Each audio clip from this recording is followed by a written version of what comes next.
सभी स्टूडेंट्स को मेरा नमस्कार। मैं हूं नवीन सोनी। आप देख रहे हैं नवीन सोनी सर केमिस्ट्री क्लासेज। हम देख रहे हैं सॉलिड स्टेट। इसमें हमने कल तक जो टॉपिक देखे थे हीरा और ग्रेफाइट की जो स्ट्रक्चर है उसके बारे में। उसके बाद में हम आज का जो नया टॉपिक देख रहे हैं वो देख रहे हैं यहाँ पर क्रिस्टल सिस्टम। ठीक है, यहाँ पर हम देख रहे हैं क्रिस्टल लेटिस। क्रिस्टल लेटिस, ठीक है, त्रिविम जालक या क्रिस्टलीय जालक। त्रिविम जालक या क्रिस्टलीय जालक।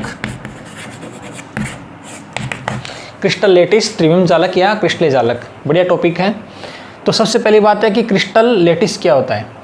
तो आपने देखा होगा कि कोई भी क्रिस्टल है, उस क्रिस्टल के अंतर्गत आपने इस प्रकार की स्ट्रक्चर देखी होगी। आपने कोई भी क्रिस्टल है उसको देखा होगा, इस प्रकार से क्रिस्टल होता है। कोई जो सिंपल क्रिस्टल आप देखते हो क्यूबिक स्ट्रक्चर वाला, ऐसा कोई क्रिस्टल है,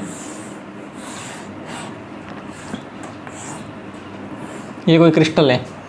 इस क्रिस्टल में आपने देखा होगा कि जो अवयवी कण है, जिसको मैंने आपको बताया था कल तक, अवयवी जो कण है, अवयवी कण जिसको मैंने आपको बताया था अणु है या परमाणु है या आयन है।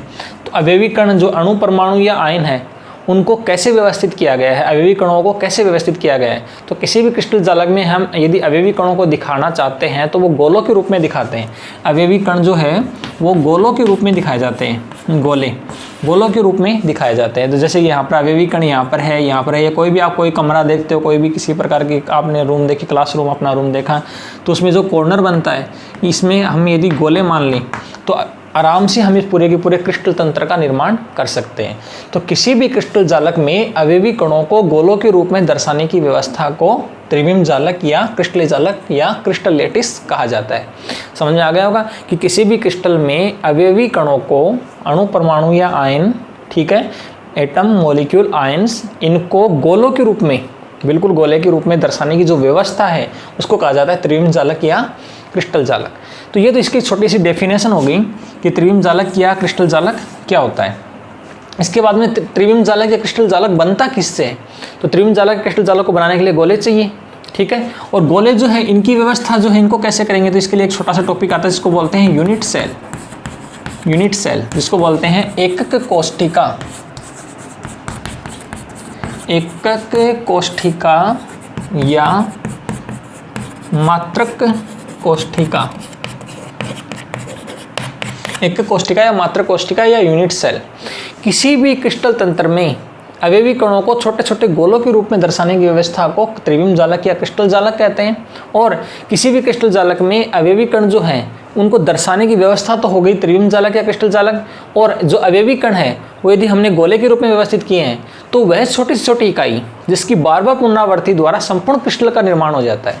तो ये पूरा का पूरा यदि क्रिस्टल है, इस क्रिस्टल का यदि निर्माण हो रहा है, आप इसकी डेफिनेशन समझने की कोशिश कीजिए कि पूरा क्रिस्टल है, इस क्रिस्टल का निर्माण गोले से हुआ है।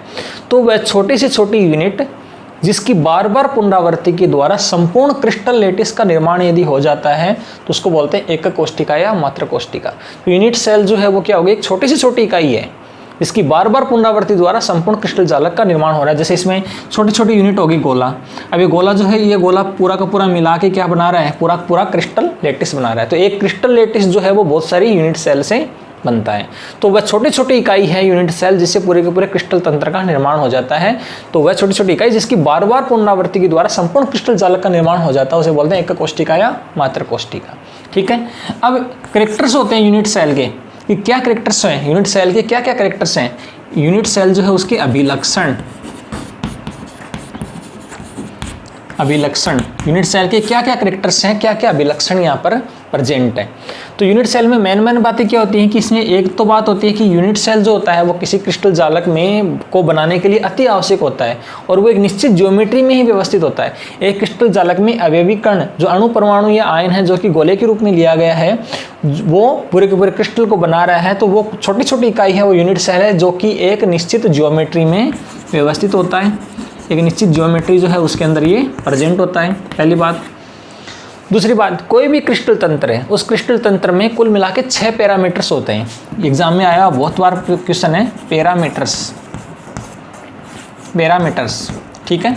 ये पैरामीटर्स जो होते हैं टोटल 6 होते हैं, पैरामीटर्स, जो कि टोटल 6 होते हैं। वेरी इंपॉर्टेंट कि किसी क्रिस्टल तंत्र में पैरामीटर टोटल कितने होते हैं। तो ये भी एक प्रकार का अभिलक्षण या करेक्टर है इसका, ये इसका भी एक करेक्टर है, इसका एक करेक्टर है। तो ये महत्वपूर्ण इसका अभिलक्षण ये हो गया कि इसमें टोटल कुल मिला के 6 पैरामीटर होते हैं। 6 पैरामीटर कौन कौन से होते हैं? वो होते हैं A, B, C, alpha, beta, gamma. ये कुल मिला के यहाँ पर 6 पैरामीटर होते हैं। इन 6 पैरामीटरों को दर्शाने की जो व्यवस्था है वो भी यूनिट सेल के अंदर एक इंपॉर्टेंट पॉइंट है कि एग्जाम में कई बार आते हैं 6 पैरामीटर कौन कौन से होते हैं, कैसे दर्शाएंगे। तो आपने देखा होगा कि विमाएँ जो होती है वो टोटल 3 होती हैं, टोटल 3 विमाएँ होती हैं इस प्रकार से। 1 डायमेंशनल विमा, 1D, 2D, 3D, जैसे इस प्रकार से 3 हो गए। अब इसके अंदर आप देख रहे हैं कि 1, 2 और 3, जिसमें आपने A, B, C, इसको आपने A मान लिया, A, इसको मान लिया B, इसको मान लिया C। अब इसमें जो बॉन्ड एंगल है वो है यहाँ पर एल्फा, बीटा और गामा, और वो किस प्रकार से व्यवस्थित होंगे वो आपको बिल्कुल से ध्यान से समझ में आ जाना चाहिए कि मैं यहाँ पर लिख रहा हूँ A, फिर यहाँ पर लिख रहा हूँ B और यहाँ पर लिख रहा हूँ C। इसकी कंडीशन बिल्कुल से सही समझ में आ गई तो आप 1 नंबर का क्वेश्चन गलत नहीं करके आओगे, नहीं तो आपका 1 नंबर का क्वेश्चन गलत है। तो A, B और C के बीच में बॉन्ड एंगल कौन कौन से हैं? तो यहाँ पर आप देखेंगे A और B, ध्यान से देखेंगे A और B के बीच में जो बॉन्ड एंगल आएगा वो यहाँ पर आएगा गामा। बात आई समझ? A और B के बीच में बॉन्ड एंगल आ गया यहाँ पर गामा, A और B के बीच में बॉन्ड एंगल आ गया वो यहाँ पर आ गया गामा, ठीक है। B और C के बीच में जो बॉन्ड एंगल आ गया वो यहाँ पर आ गया एल्फा, B और C के बीच में बॉन्ड एंगल आ गया एल्फा, B और C के बीच में जो बॉन्ड एंगल आ गया वो आ गया यहाँ पर एल्फा। और A और C के बीच में जो बॉन्ड एंगल आ गया, A और C के बीच में जो बॉन्ड एंगल आ गया यहाँ पर, वो बॉन्ड एंगल आ गया यहाँ पर बीटा। तो ये आपको विशेष ध्यान रखना है कि बॉन्ड एंगल कौन कौन से कैसे कैसे आते हैं, ये विशेष आपको ध्यान रखना है। बीटा, A और B के बीच में कभी आपको एल्फा नहीं करना है, B और C के बीच में कभी बीटा नहीं करना है, A और C के बीच में कभी आपको गामा नहीं करना है। A और B के बीच में ही गामा आना चाहिए, B और C के बीच में एल्फा आना चाहिए, A और C के बीच में बीटा आना चाहिए। तो ये कुल मिला के टोटल 6 पैरामीटर होते हैं जो इसका एक महत्वपूर्ण अभिलक्षण होता है, ठीक है। तो ये एक अभिलक्षण है मेन। इसके बाद में क्या होते हैं? कुल मिला के क्रिस्टल तंत्र होते हैं। क्रिस्टल तंत्र, क्रिस्टल जो सिस्टम होता है वो क्रिस्टल सिस्टम। तो कुल मिला के क्रिस्टल सिस्टम जो होते हैं वो 7 होते हैं, जैसे एकंताक्ष, द्विंताक्ष, त्रिंताक्ष, विषम लंबाक्ष, इस प्रकार से कुल मिला के 7 जो क्रिस्टल तंत्र हैं वो होते हैं, जो कि आप साइड में अभी देख रहे हैं, मैंने अभी स्क्रीन पर लगाया है। ये जो होते हैं कुल मिला के 7 होते हैं। और ये कैसे कैसे व्यवस्थित होते हैं वो आप इस स्क्रीन पर आराम से आप देख सकते हैं कि कैसे कैसे व्यवस्थित होते हैं कि A, B और C, यानी मैंने अभी आपको बताया कि A, B, C, alpha, beta और गामा जो है उसकी व्यवस्था है वो मैंने आपको कैसे बताई कि एल्फा जो होता है वो बीटा होता है और बीटा जो होता है वो गामा होता है। ये बॉन्ड एंगल जैसे तीनों बराबर हैं यदि और 90 डिग्री के हैं तो इसके लिए कुछ अलग स्ट्रक्चर आएगी क्रिस्टल तंत्र की। बात आई समझ? इसी प्रकार से जैसे कि A है वो बराबर B है बराबर C है, तीनों यदि बराबर हैं तो इनकी स्ट्रक्चर इनमें से कौन सी आती है? जैसे कि आप साइड में अभी स्क्रीन पर देख रहे हैं, पूरा का पूरा ध्यान से देखते जाइए। मैं यहाँ पर आप समझा रहा हूँ, आपको उधर वाली जो स्क्रीन है वो पूरी की पूरी समझ में आती जाएगी जो मैंने अभी लगा रखी है। इसी प्रकार से जैसे कि बॉन्ड एंगल कई बार आता है यहाँ पर एल्फा इज इक्वल टू, तो बीटा होता है but not equal to gamma होता है। Alpha is equal to beta but not equal to gamma, ये 90 डिग्री यहाँ पर दे दिया, नॉट इक्वल टू 90 है। तो इसमें स्ट्रक्चर कौन सी आ रही है वो आप चेक कीजिए जो एक पैरामीटर में उपस्थित है। इसी प्रकार जो A है वो नॉट इक्वल टू B है और B जो है वो नॉट इक्वल टू C है, तो इसकी स्ट्रक्चर क्या आ रही है वो आप स्ट्रक्चर से देख सकते हैं।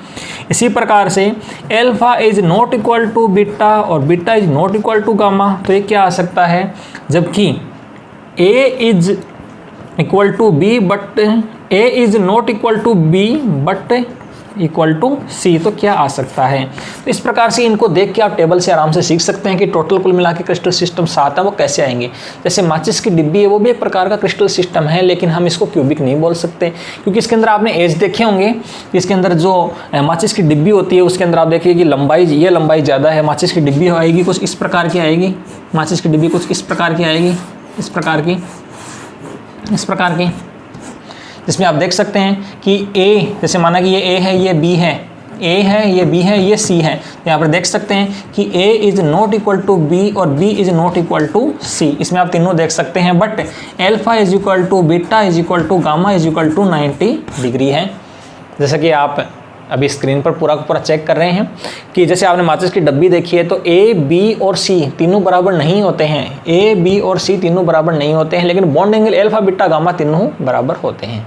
इसी प्रकार जैसे टिन का पिप्पा है, जैसे घी का पिप्पा है, आप इस टेक्सचर में देख लीजिए घी का पिप्पा है, तो घी के पिप्पे में आपने देखा होगा कि ए और बी तो बराबर हो सकते हैं, ए और बी तो बराबर हो सकते हैं क्योंकि वो वर्गाकार होता है ऊपर से, लेकिन वो लंबा होता है। A is equal to B, उसमें क्या आता है, A is equal to B but not equal to C, लंबाई जोड़ी ज़्यादा होती है। तो लेकिन बॉन्ड एंगल एल्फा बीटा और गामा जो होते हैं वो क्या होते हैं, 90 डिग्री ही होते हैं। टिन के पिप्पे में आप देख सकते हैं। तो ऐसे कुल मिला के 7 होते हैं क्रिस्टल सिस्टम, जिसको आप याद कर सकते हैं। IIT AIEEE इसमें कई बार पूछते हैं। जो आप ये पूरी की पूरी जो मैंने अभी एक टेबल लगाई है आप देख रहे हैं, टेबल पूरी की पूरी आप याद करके जाइए तो आपको अच्छे से याद हो जाएगा, जो मैंने अभी याद करने का आपको तरीका बता दिया है। तो इस प्रकार से त्रिविम चालक या क्रिस्टल चालक है उसको हम पढ़ सकते हैं यूनिट सेल के साथ। नेक्स्ट जो अपनी क्लास आएगी उसमें हम यूनिट सेल के बारे में पूरा विस्तार से पढ़ेंगे, किस प्रकार से यूनिट सेल होती है, कौन कौन सी होती है, क्या क्या टाइप्स होते हैं। तो मिलते हैं नए क्लास के साथ। आज के लिए इतना ही। आपका दिन शुभ रहे।